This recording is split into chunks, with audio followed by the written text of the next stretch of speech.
Samana means a recluse. I'm a samana. We are now today all samanas. We're recluses here. Samana also means somebody who contemplates the meaning of life. Contemplating, what is the meaning? What are we doing here?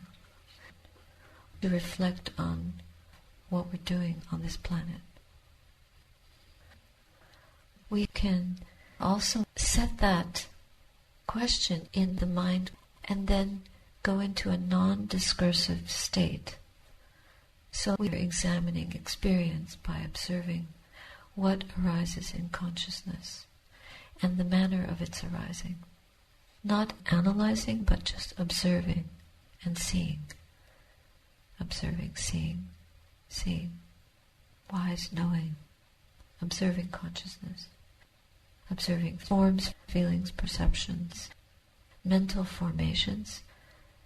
Mental formations are a kind of form, but they're not physical form, they're not material form, they're mental form. That's why they're called mental formations.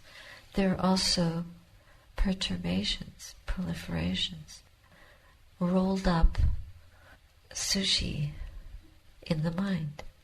And it has different flavors. It comes in various sizes and shapes. But it's rolled up thoughts, little packages of thoughts that pop into consciousness and that the mind creates. There's no cook behind the counter doing it. It's the mind. So a mind that is ignorant and untrained will concoct all kinds of rubbish. And the problem is that we eat it. That's the problem. We eat it, we believe in it, we have faith in it, we are caught up in it, we're distracted by it. But it's not a good diet. So the meditation practice is to see the sankharas. I just put that out there, sushi. I don't know that they're sushi. It's a spaghetti or it's some kind of noodle. That it's not real. It's just a figment of the mind. Where is the reality of it? And if we consider the fact that we spend most of our living hours, our conscious hours, caught up with these fictitious noodles, it's really a travesty. Are we really doing that? Are we just spinning cobwebs and then being caught in them? So what we really need to do is disentangle, disengage. But know the sankhara for what they are. They're just figments, datements. They're ments, but they have no meaning. They're meant to be nothing. Our job is to stop spinning, to stop that process. We can't stop the process of the mind regurgitating ideas and thoughts and memories and projections, the fantasy, analysis. It might be brilliant, but is it reality?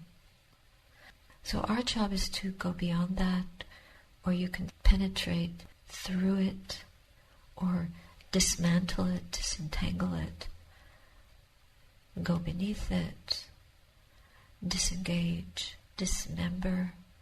You can use any technical language or artistic language or kitchen language, any language you want to describe it. But then basically it's to put it down, to abandon that. But before we can abandon it, we have to identify it and understand it. Otherwise, we don't know what we're dealing with. To identify it means seeing this is a sankhara. And this is just a thought moment arising in this form, in this shape, in this flavor, in this sound, in this memory, in this fantasy, in this desire.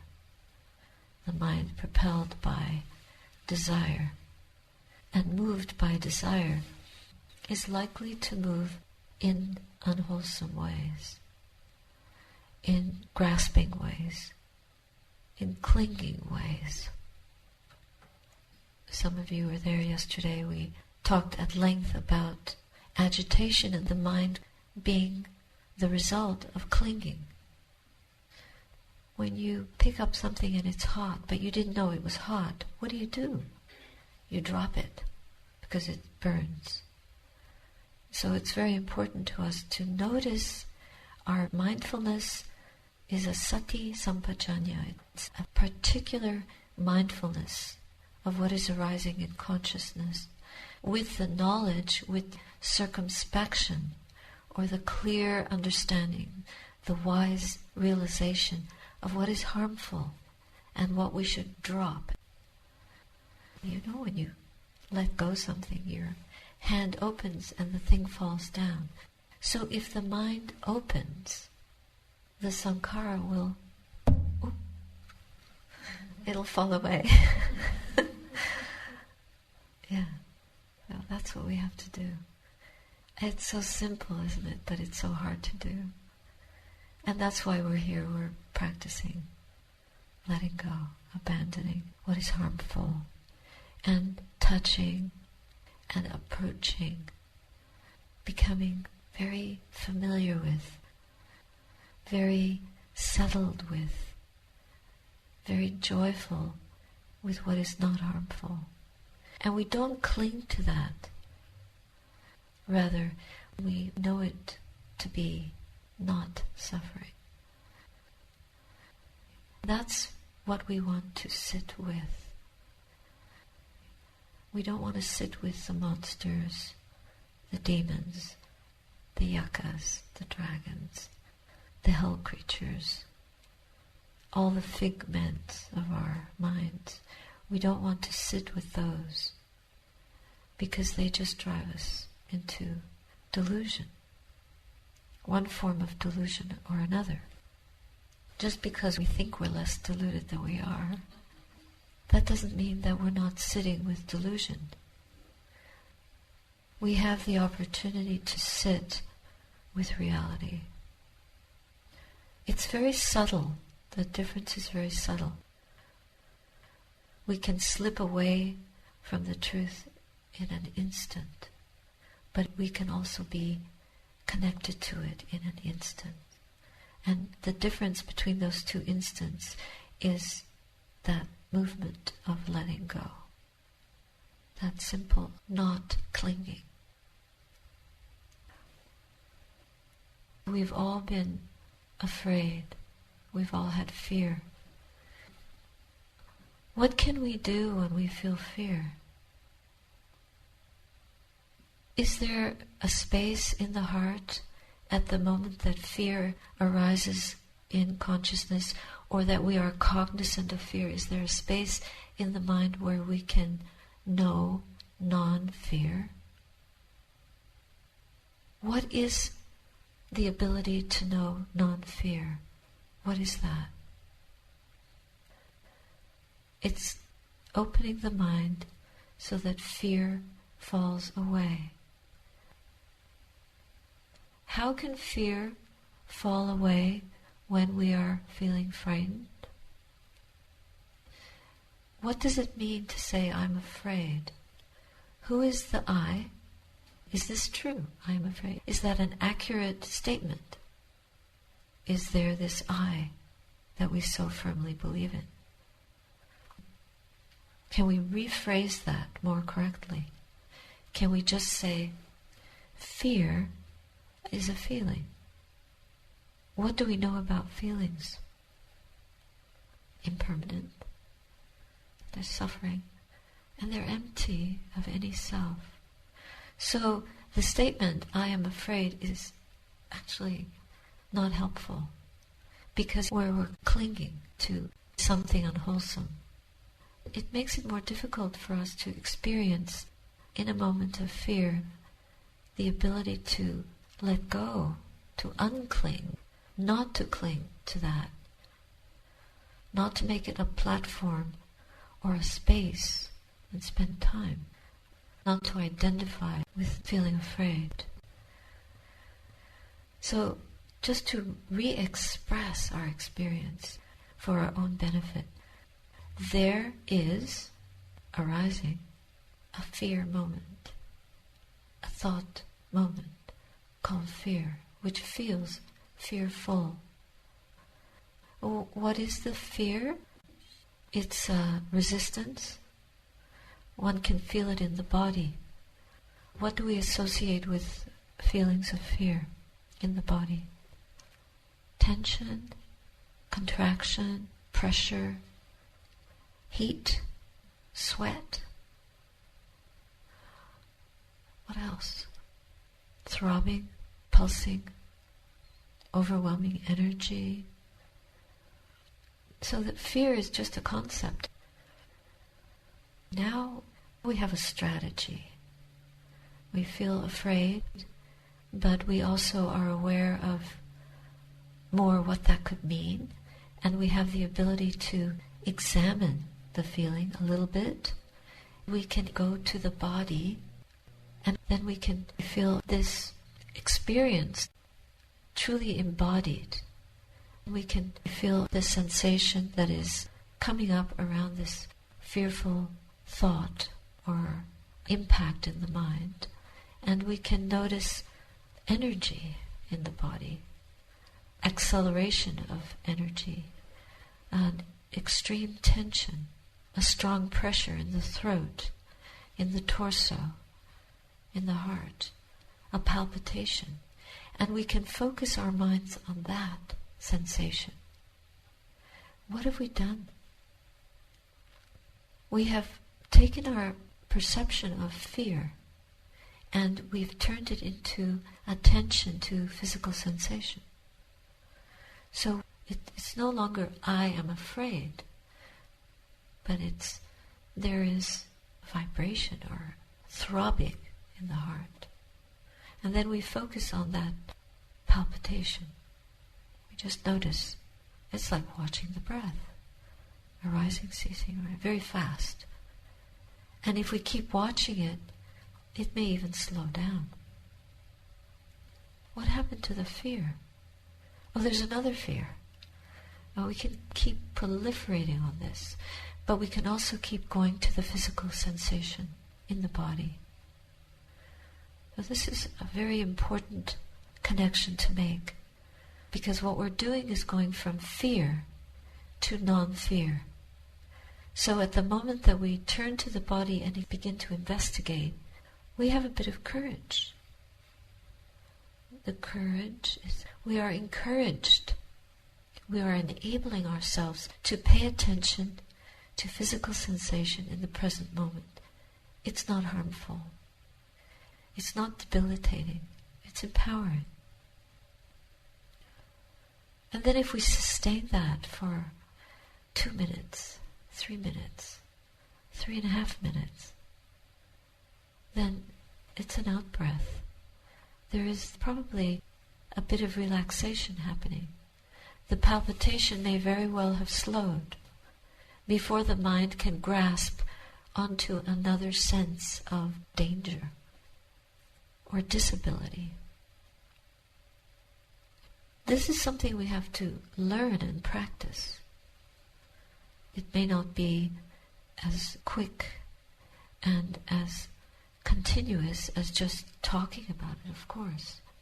But just to know that that's a possibility, an alternative, gives us a sense of, there's a project here. I can do this. But to look at a wall of fear, which is how it might feel, or a wave of fear, and not be able to get a handle on it, or try not to grasp it, but trying to find a way around it, through it, beyond it, under it, without it, trying to not cling, to let it go. We have to trust, have faith that we can practice this. So now think of something that is very frightening. You can close your eyes and try this exercise. when we practice metta, we think of someone we love or like very much, and we practice on that person. So now, think of something that you're afraid of, and see if fear comes up in the heart at all. And we'll see what we can do with that. Now, if that's too frightening to do, then don't do it. But it's just an experiment to see how can we disable the fear in the mind.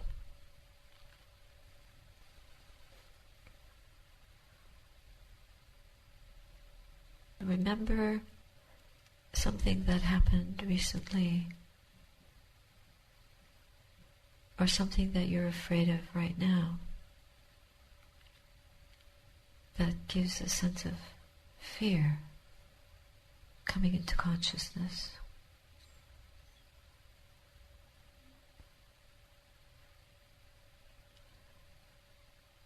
If it doesn't arise, that's fine. And if it does, go to the body and feel the sensations in the body that correspond to that feeling afraid.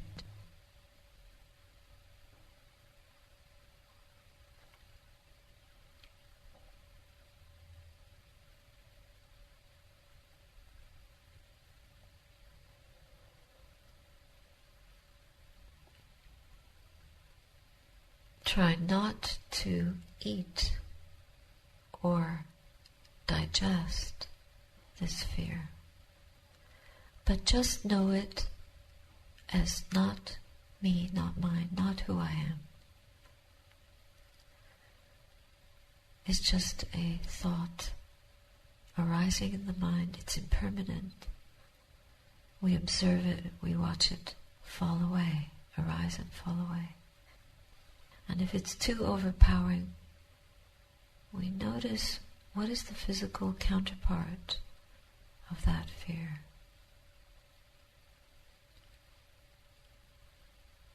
We could do the same thing with anger or with greed. We can work in this way.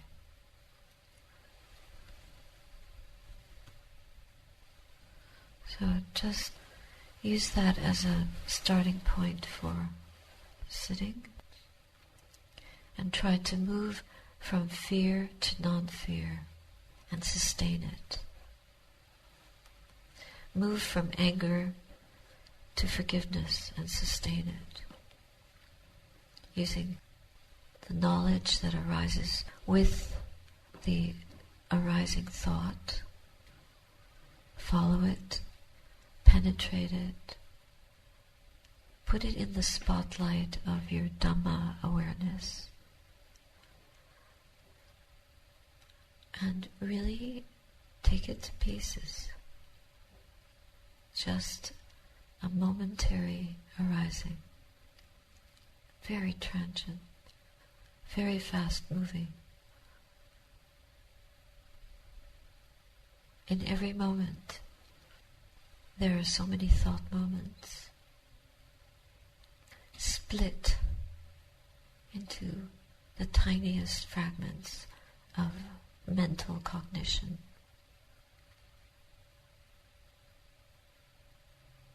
The more mindful we are, the more we can see, like splitting hairs, these tiny fragments of fearful sensation or fearful experience.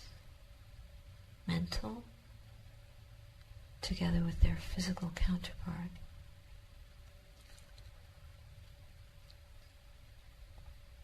Then we can investigate physical sensation and soothe it, calm it, relax it, open. Refresh the mind with non-fear, with courage, with stability, with serenity, with joy. This kind of work requires a diligent attention. Always remember to check back in. Present moment awareness, so that we really see what we're experiencing. Not to fall into dull, disassociated states, but to be awake and fully cognizant of the contents of consciousness. Not pondering the past or the future, not digressing into fantasy of any kind. Allowing wholesome thoughts to be sustained. Harmful thoughts are evicted. Not allowed. Not allowed. They try to get in. We protect the mind. This is sati sampajanya. Mindfulness with clear and wise seeing, wise knowing what we're experiencing.